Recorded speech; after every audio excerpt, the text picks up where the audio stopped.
Hello, and welcome back to the Calm and Connected podcast. I'm your host, Janine Halloran, and today I wanted to talk about social skills. So, as our children have transitioned back into school again and they are interacting with one another again, we are seeing a little bit of rusty social skills coming out. And I think we as adults are seeing that as well. We are, some adults I've been talking to, we've been talking about the fact that when we've gone to parties or out to socialize, out to maybe have brunch with a friend, it can be a little bit awkward at first and it can feel a little bit funny. And so just like we as the adults are feeling a little bit of social skills rustiness, our kids are feeling that as well. They've been home, they haven't had a lot of chance to interact with a lot of people, and I know at least in Massachusetts, every single kid is back in school. There is no more remote school option. So for the first time, a lot of kids have transitioned back in. So this is a little bit tricky. It's a little bit challenging. And also they are masked and there's, they haven't had as many opportunities to play together and build on those social skills. So I decided that I wanted to focus on something that we can do. I know it's really easy to focus on, what are the challenges that are facing our children right now? What are the things that they really are struggling with? What are we looking for? What are we concerned about as adults? But I also like to try and go to the flip side. What are those things that are resilience building? What are those things that are skill building for our kids? So I wanted to focus on one thing that we can do, and that is have playdates.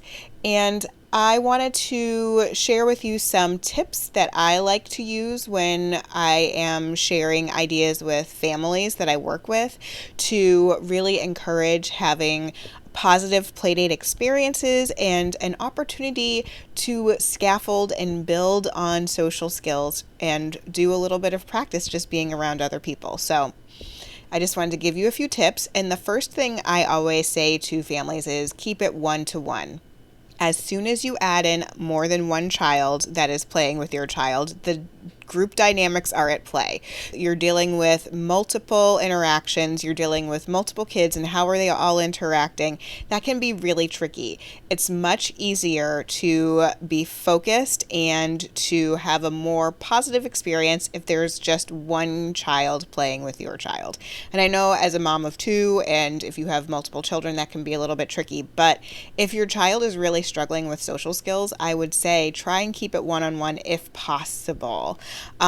And maybe figure out some things you can do to keep the other ones entertained and out of the way. But keeping it one-on-one makes it simpler, makes it easier to sort of manage and monitor and be able to step in when you need to.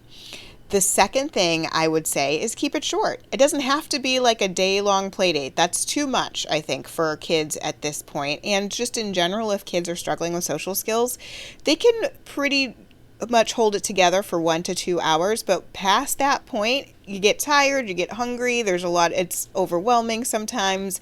They've done a lot of sharing and a lot of compromising and a lot of problem solving, and sometimes they just want to tap out, and that's okay. So I try to keep it to that 1 to 2 hour minimum because that seems to be sort of like the sweet spot of making sure that they have some practice in interacting and socializing, but before it turns into something that isn't as positive. So trying to keep it short and sweet to encourage a positive interaction.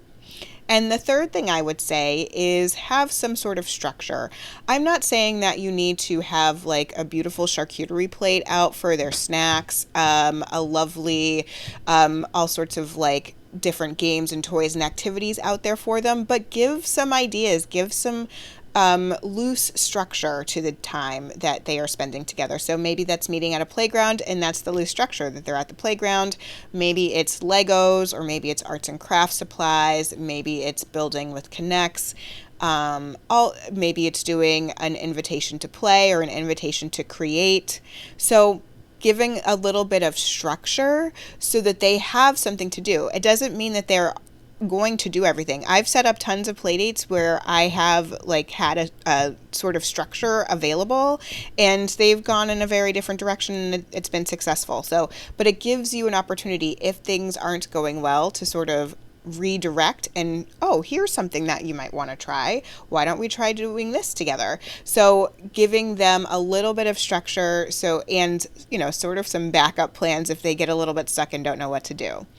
And then finally, I would say what you can do is scaffold when necessary. So if you have a play date outside, if you have a play date at your house or at another person's house, you want to just make sure that you're within eye shot or earshot, so that if you notice things aren't going well, you sort of hear that voice happening for your child, or something is happening where you hear like voices getting raised, you hear argument starting, then you as the adult can step in and sort of scaffold and help them sort of figure it out. Take a few minutes, have them take a drink of water, move to a different activity, something so that we can continue to have those positive interactions, those positive opportunities for socializing.